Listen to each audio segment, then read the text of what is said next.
তো নমস্কার বন্ধুরা, আমি আছি কমল। তো আজকে তোমাদের সাথে যে টপিক নিয়ে কথা বলবো, সেটা হলো ব্রেকআউট ট্রেডিং স্ট্র্যাটেজি। হ্যাঁ বন্ধুরা, তোমরা ব্রেকআউট ট্রেডিং স্ট্র্যাটেজি কয় প্রকার হয় এবং কি, কি ধরনের হয়? আজকে সেই টপিক নিয়ে কথা বলবো। তো বন্ধুরা, ১ম এ বলি টাইপস অফ ব্রেকআউট মানে কত ধরনের ব্রেকআউট হতে পারে? বন্ধুরা, আমি তোমাদের এই যে ৩ টে টপিক নিয়ে আলোচনা করব। ব্রেকআউটের ৩ টে টপিক। এক হচ্ছে সাপোর্ট রেজিস্ট্যান্ট ব্রেকআউট, এক হচ্ছে ট্রেন্ড লাইন ব্রেকআউট, আর দ্বিতীয়ত আমি যেটা নিয়ে আলোচনা করব চার্ট প্যাটার্ন ব্রেকআউট। হ্যাঁ বন্ধুরা, এই যে ৩ টে ব্রেকআউট নিয়ে তোমাদের সাথে কাজে যে টপিকটা শেয়ার করব, এর মধ্যে তোমরা অনেকটা জিনিস শিখতে পারবে যে ব্রেকআউট হলে কোন সময়টা আমরা ট্রেডে নেব। একটা ব্রেকআউট নেওয়ার সময় কিভাবে আমরা মাল্টিপল স্ট্র্যাটেজি ব্যবহার করব এবং সেই সঠিক জায়গায় এন্ট্রি নেওয়ার কারণে যেখানে আমার 1:3, 1:5 আমার রিস্ক রিওয়ার্ড রেশিও আমি পুরোটা ক্যাপচার করে নিতে পারি। হ্যাঁ বন্ধুরা, তোমাদের সাথে আজকে এটাই আলোচনা করব। তো বন্ধুরা, প্রথমত তোমরা এখানে দেখে নাও, এই যে সাপোর্ট লেভেলটা থেকে তোমরা একটা জিনিস দেখলে লক্ষ্য করবে, এই সাপোর্ট লেভেলটাতে মার্কেটটা যতবার উপরের থেকে কারেকশন করেছে, সাপোর্ট এসে উপরে গিয়েছে, আবার নিচে এসছে, আবার উপরে গিয়েছে। এই যেখানে কনসোলিডেট হয়েছে, যখনই আমি লক্ষ্য করব যে ব্রেকআউটটা স্ট্রং কিনা, সেজন্য আমি বন্ধুরা ১ম এ একটা জিনিস তোমাদেরকে বলে দিই। এই যে এখানে তোমরা ভলিউম দেখছো, এই ভলিউমের এখানে একটা জিনিস তোমরা এড করে নেবে। সেই জিনিসটা হলো কি? এই ভলিউম এখানে আসবে। আসার পর সেটিংস আইকনে এসে স্টাইলে গিয়ে এই যে ভলিউম এমএ বা ভলিউমের যেটা এভারেজ, মুভিং এভারেজ যেটা আমরা বলে থাকি, এটাকে আমি ব্ল্যাক করে নিচ্ছি। তো ব্ল্যাক করে নেওয়ার পরবর্তীকালে এখানে আমি ওকে করে দিলাম। তো বন্ধুরা, তোমরা এখানে দেখো, এই যে এখান থেকে মার্কেটটা যেভাবে মুভ করেছে, কনসোলেশন করার পরে এই যে এখানে দেখতে পাচ্ছ? একটা স্মল ভাবে তোমাদেরকে দেখাই। যখন আমি অন্য টাইম ফ্রেম এ চলে যাব, তো বন্ধুরা তোমরা এখানে দেখতে থাকো। তো মার্কেটটা এখানে অনেকখানি কনসোলেশন করেছে। করার পরবর্তীকালে এইখান থেকে মার্কেটটা এবার ব্রেক নিয়েছে। আবার একবার পুল ব্যাক নিয়েছিল, আগের অবস্থানে এসে এফভিজি আমরা যেটা বলি ফেয়ার ভ্যালু গ্যাপটাকেও ক্যাপচার করে নিয়ে তারপর একটা মার্কেট একটা খুব সুন্দর মুভ দিয়েছে। মানে ধরো, যখন আমি এই ব্রেকটা দেখলাম, দেখার পরবর্তীকালে আমি একটা ওয়েট করব কিনা মার্কেটটা কখন পুল ব্যাক নেয়।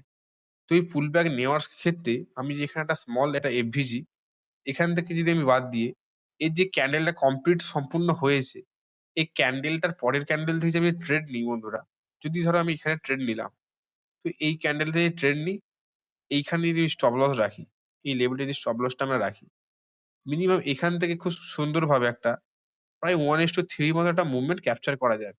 এই মুভমেন্ট আমরা ক্যাপচার করে নিতে পারবো। এটা হলো একটা যে সাপোর্ট রেজিস্ট্যান্স লেভেল থেকে কিভাবে আমরা ট্রেড নেব। আর দ্বিতীয়ত আমি যেটা দেখাবো সেটা হলো বন্ধুরা, এই যে দেখতে পাচ্ছ ট্রেল লাইন। তো ট্রেল লাইন থেকে আমরা কিভাবে ব্রেকআউট সম্পূর্ণভাবে খুঁজে নিয়ে ট্রেড করব। আর হ্যাঁ বন্ধুরা, একটা কথা তোমাদেরকে বলে রাখি, যখনই আমি ব্রেকআউট দেখবো তার সাথে, সাথে আমি ১ম এ কি বলে এসেছি যে ভলিউম, এই যে ভলিউম যে এখানে মুভিং এভারেজটা আছে, এটাকে আমি লক্ষ্য করব। দেখো বন্ধুরা, এই যে ক্যান্ডেলটা যখন হয়েছে, এই যে এই লেভেলটাতে, এই লেভেলটাতে তোমরা দেখলে বুঝতে পারবে এখানকার ক্যান্ডেলের সাথে, সাথে ভলিউমটা মুভিং এভারেজ ব্রেক করেছে। রেড ভলিউম থেকে গ্রিন এ ব্রেক করেছে। তারপরের যে ক্যান্ডেলটা আমি ট্রেডটা নিয়েছি, সেইখানে দেখো কত বড় একটা খুব সুন্দরভাবে একটা দেখা দিচ্ছে। দেখতে পাচ্ছ? তো মেইন বিষয় হচ্ছে এটাই। এইটাকে তোমাদেরকে বন্ধুরা লক্ষ্য করে দেখতে হবে। আর দ্বিতীয়ত আমি যেটা বলছি যে ট্রেন্ড লাইন ব্রেকআউট। ধরো মার্কেট একটা ট্রেন্ড এর মধ্যে মুভ করছে। তাহলে যেকোনো ট্রেন্ড এর মধ্যে মুভ করতে পারে। এইখান থেকে এভাবে এসছে, এসে মুভ করেছে। তো এই যে মার্কেটটা এই রেঞ্জের মধ্যে মুভ করেছে, তা আমি এই ট্রেন্ডে যে মুভ করার থেকে আমি কিভাবে যে ঠিক করব যে ব্রেকআউট হচ্ছে কিনা এবং সেটা ফেক ব্রেকআউট কিনা, সেটা সঠিক কিনা, এটা তো বুঝতে হবে। তার জন্য বন্ধুরা তোমাদেরকে একটা সঠিক একটা নিয়ম দেখাবো। তো তোমরা দেখে নাও। তো বন্ধুরা, এখানে যখন মার্কেটটা একটা এই লেভেলটা যখন সাইডে যখন মুভমেন্ট করছিল, তো করার পরে তোমরা দেখলে বুঝতে পারবে মার্কেটটা যখনই এখান থেকে মার্কেটটা একটা ইম্পালসিভ মুভ করার পর ব্রেক নিল। ব্রেক নেওয়ার এখানে অনেকটা কনসোলেশন করেছে। এই যে মার্কেটটা এই লেভেলটাতে তোমরা দেখলে বুঝতে পারবে। আমি রেক্টেঙ্গেল দিয়ে দেখিয়ে দিই। এই যে লেভেলটাতে এটা অনেকক্ষণ মার্কেটটা এ ঘুরেছে।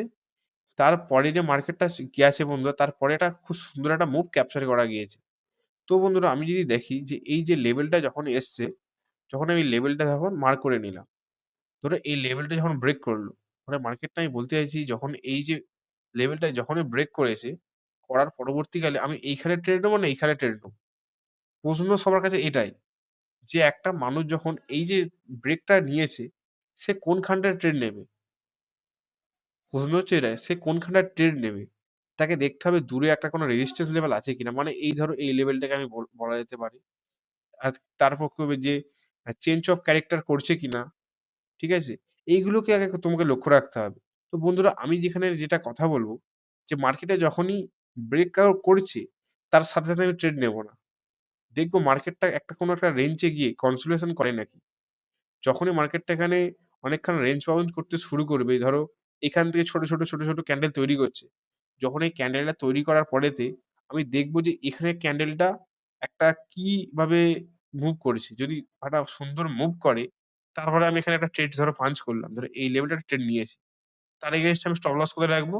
ওই একই ব্যাপার। একটা রেজিস্ট্যান্স লেভেল থেকে কিছুটা পরিমাণে একটু কম রাখবো। তারপর থেকে আমি 1:3 মতো একটা মার্কেট ক্যাপচার পেয়ে যাবো। ওর বেশি আমি ট্রেড নেব না। 1:3 মতো আমি একটা ট্রেড নিয়ে নেব। তো বন্ধুরা এইটা হলো একটা ট্রেন্ড লেভেলের। তার সাথে, সাথে আমি কি জিনিস লক্ষ্য করব না, তার সাথে, সাথে এখানে লক্ষ্য করব যে ভলিউমটা। ভলিউম তুলনামূলকভাবে এখানে দেখতে পাচ্ছ ক্রমশ আস্তে, আস্তে করে দেখতেই পাচ্ছ তোমরা বন্ধুরা কিভাবে কি পরিমাণে বেড়েছে। কিন্তু এইখানটায় মানে যে ক্যান্ডেলটা আমি এন্ট্রি নিয়েছি, ওই ক্যান্ডেলটা যতক্ষণ না ব্রেক করছে, ততক্ষণ মানে এই যে ক্যান্ডেলটা যতক্ষণ না ব্রেক করছে ভলিউমের যে মুভিংটা এভারেজটা, ততক্ষণ আমি ট্রেড নেব না। তাতে আমার না ট্রেড হয়, না হবে আমি ট্রেড ততক্ষণ নেবই না। তো বন্ধুরা ভিডিওটা ভালো লাগলে লাইক, কমেন্ট আর শেয়ার করবে। আরো নিত্য নতুন ভিডিও পাওয়ার জন্য তোমরা চ্যানেলটা সাবস্ক্রাইব করে রাখো। তোমাদেরকে আমি আরেকটা কথা বলি। এটা তোমরা তো দেখবেই, তার সাথে তোমাদের যদি অ্যা RSI কিংবা MACD এই যে ধরো এই রিলেটেড যে ইন্ডিকেটর গুলো এগুলো তোমরা ব্যবহার করতে পারো, খুবই ভালো। আর আমি যেটা ৩য় যে অ্যা একটা ব্রেকআউট নিয়ে কথা বলব সেটা হচ্ছে আ চার্ট প্যাটার্ন ব্রেকআউট। তো মার্কেট চার্ট প্যাটার্ন ব্রেকআউট কিভাবে হয়? ধরো এখানে একটা টিপিন টপ বা টেবিল বটম একটা ধরো তৈরি করেছে। ধরো মার্কেটটা আমি ধরে নিচ্ছি যে মার্কেটটা এই রেঞ্জের মধ্যে মুভ করেছে। এই রেঞ্জের মধ্যে মার্কেটটা মুভ করেছে।